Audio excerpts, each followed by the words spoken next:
So if you stick back in time, thousands of years ago, people knew about the brightest planets pretty much everywhere. These are Mercury, Venus, Mars, Jupiter, and Saturn. Pretty much every culture knew about these 5 planets, which they could easily see up in the sky. They had different names for them, names that we use now in English. These come from the Roman name. And that's because the early astronomers in Europe wrote in Latin, and Latin was the language of the Roman Empire, so we ended up with these Roman names after the Roman gods: Mercury, Venus, Mars, Jupiter, and Saturn. If we keep on going outward, we have 3 more things that historically have been called planets. You have Uranus, Neptune, and Pluto.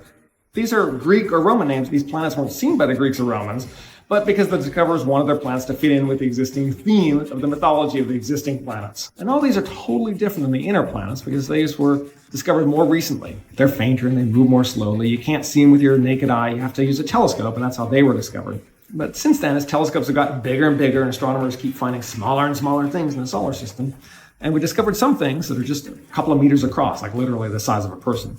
And we've discovered thousands of Kuiper Belt objects, which are more or less like Pluto, a little smaller, a little further away, but the same basic idea. Some people still call it a planet, but oftentimes it's called a dwarf planet. That's what the International Astronomical Union says, because they're the group responsible for naming things. The issue with Pluto is you're trying to define a fuzzy line between a planet and not a planet, and it boils down to size. So there's so much more in the solar system to name. There's moons, asteroids, comets, rings, Kuiper Belt objects, craters.